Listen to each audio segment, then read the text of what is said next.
Good morning, Bees. This is your proud principal, Mrs. Meneses, bringing you today's Bees Breaking News. Buenos días, abejitas. Les saluda su directora, Mrs. Meneses, y estoy sumamente contenta este viernes de traerles los anuncios de hoy. I hope that you are showing your spirit for the holidays and that you're ready to spread some cheer with your bells. Are you jingling all the way? Because I'm jingling all the way. All right, boys and girls, let's also remember that on Monday, we are going to be celebrating and showing our holiday spirit by wearing our cozy holiday socks. So make sure that you spend some time over the weekend finding what special socks you're going to be wearing on Monday for school so that you can also show your holiday spirit. All right, let's see. Today's date, boys and girls, is Friday, December 4th, 2020. And it is day 5 in the Discovery Time schedule. Hoy es el día 5 en el horario del descubrimiento. Hoy es viernes y es el, día 4 de diciembre del 2020. All right, boys and girls, let's go ahead and jump over to our ST Math highlights. Let's see some good things happening in ST Math. In Ms. Sertuche's class, we have Eduardo Gonzalez, who completed 113 puzzles this week. Arantza Marin completed 52 puzzles this week already. Way to go. Brandon Selva, 104 puzzles this week.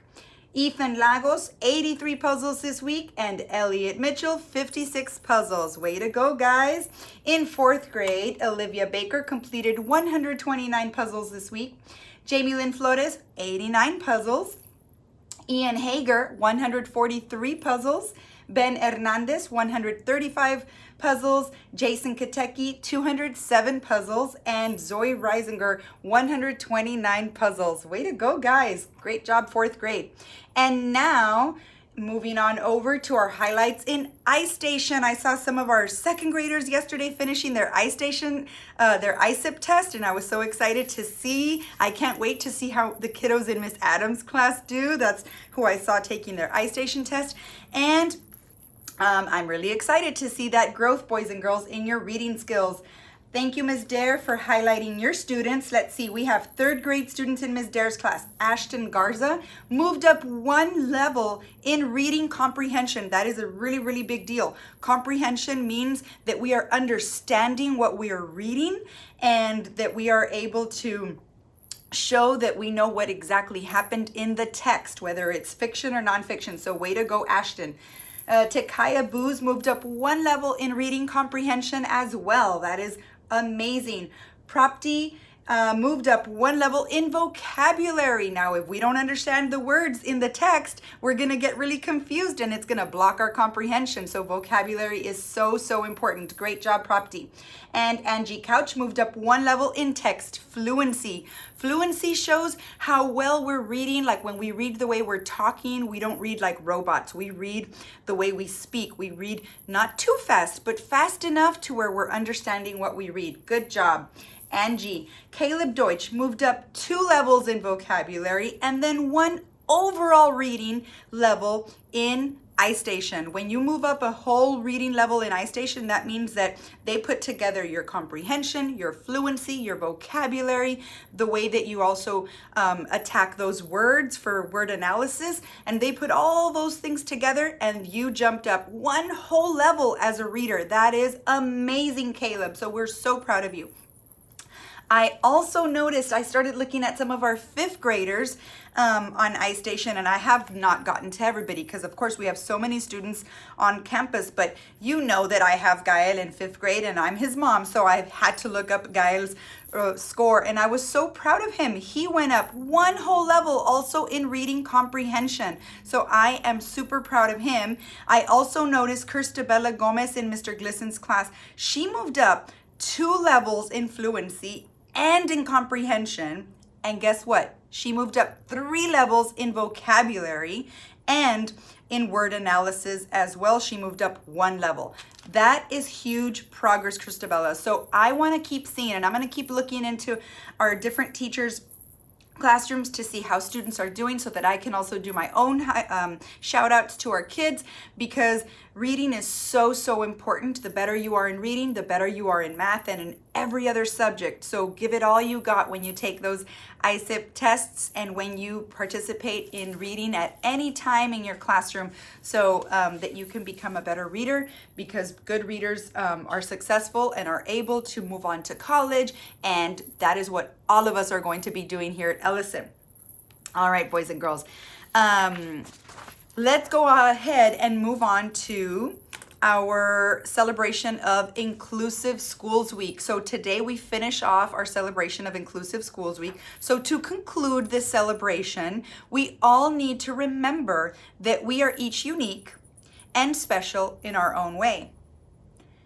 If you meet another individual who is different from you, remember that your job is, as a kind, wonderful human being that you are, your job is to let that person know that at our school, everyone deserves to be included. And the way we let them know is through our actions and our words, right? So we always show, no matter what we do, that we include everyone, because that is what our right is as a human being, to be included, to be part of the group, to be part of the family. Everyone wants to feel part of something. So thank you, boys and girls, for remembering to include all students every day. And that means being kind, being respectful, being mindful of how our words and actions make others feel. All right. And speaking about feelings, let's go ahead and transition over to the last part of our morning announcements, which is our SEL time. So I love this little graphic that Ms. Jordan shared with me the other day. So this part is the part we're going to be talking about. You see that little plant? It's like a seedling, right? And it's growing. It's starting to grow. And so that little seedling represents the growth mindset. When one of our skills, in social emotional learning for SEL is to have a growth mindset. Sometimes we don't always come, with a growth mindset. That takes practice, that takes time, just like everything else we learn in life. It's a skill. That means we have to sharpen it. We have to get better at it. So that's why we do SEL.